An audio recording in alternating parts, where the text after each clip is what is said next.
Welcome to another Hike the South review. Today we'll be looking at Rocky Mountain.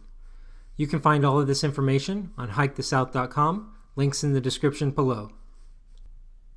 So Rocky Mountain, not to be confused with the Rocky Mountains, is in the Chattahoochee-Oconee National Forest in Georgia. This is a section of the Appalachian Trail that you can use as a day hike. There's a few options here. You can do a 5-mile Rocky Mountain loop, or you can go up to the top of Rocky Mountain from one of two trailheads, which I'll cover after looking at the loop. So like I said, the loop is 5.1 miles. I rated this a 12.5 medium, which falls pretty much directly in the middle of the medium range, which is 10 to 15. You should expect 2 to 4 hours depending on how fast you are. And the elevation gain here is 1,700 feet. So this is forming a lollipop loop where you'll follow the Appalachian Trail from Unicoi Gap here, where you'll intersect the Rocky Mountain Trail at 0.8 miles. The Rocky Mountain Trail is a blue blaze trail that represents this part of the loop. So when I did this hike, which I did this hike in summer of 2018, I stayed on the Appalachian Trail and ascended Rocky Mountain, where you get two views along the top before descending to Indian Grave Gap. Then I turned left following Indian Grave Gap Road northward for half a mile until you'll see going off to the left the Rocky Mountain Trail, and you'll follow that to where it reconnected with the Appalachian Trail and head back down to the trailhead. The trailhead can accommodate 50 to 60 cars.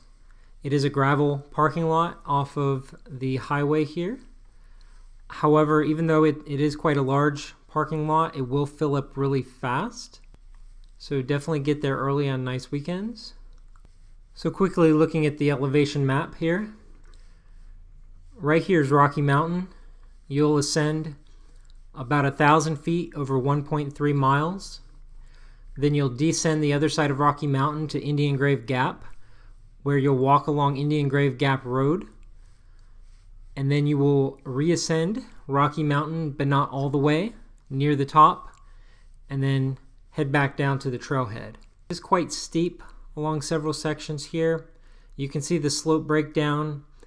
If you choose the route I did, it's a relatively even breakdown here of the different elevation gain ranges that I have. You can see about a third of this is over 750 feet a mile elevation gain, so pretty steep, and like you can see, it starts right away. You get the steepest section out of the way right at the beginning.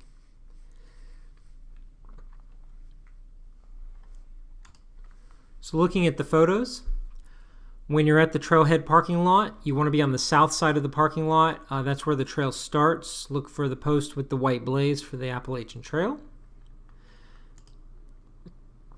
Like I said, you'll be heading up pretty much immediately. There are several sections that are like rocky stone steps, and there are quite a few just rocky sections in general. So don't expect a nice even path. So 0.8 miles, you'll see the Rocky Mountain Trail heading off to the left. So like I said, you can take this loop going the other way and take that path, or just continue on the AT. So this is one of the views at the top. And you'll actually start to descend slightly from the first view before coming to the second view. You can see Yonah Mountain here in the distance. So this is descending Rocky Mountain.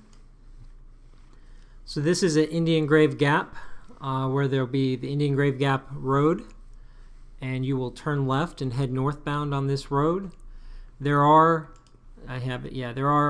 blue blaze trail markers, and there are a few small creek crossings, nothing that you're going to get wet on. That's about it for photos. So like I said, there are a couple other options. Well, real quick, so I gave this a 5-star review. While I think the views are definitely not the best in Georgia, there are two nice views that definitely will get better in winter. But I really enjoyed this hike. I think honestly just because of the challenge it provided. So if you're looking for something that's pretty steep, that's going to definitely give you a good workout, but isn't too long, isn't going to take all day, this is a good option.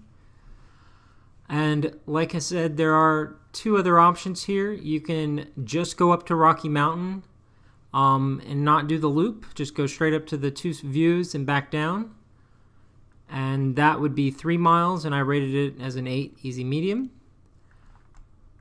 Or you can actually start at Indian Grave Gap and go up that way. You could even do the loop starting at Indian Grave Gap, and it'd be a shorter loop. You'd lose about 1.6 miles.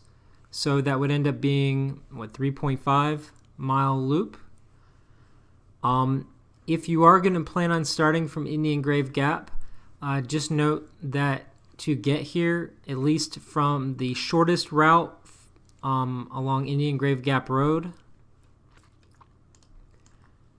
All right, Indian Grave Gap Road crosses Georgia 75. Here, there is a creek crossing right here that you're going to have to get over. So it's preferable if you have a vehicle with some ground clearance at least.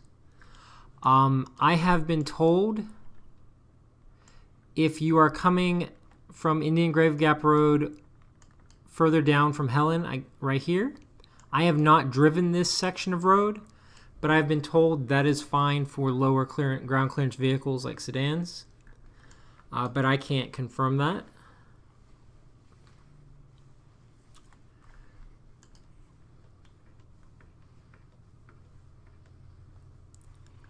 So other than that, I think this is, like I said, it's a good hike. It's going to give you a good bit of exercise.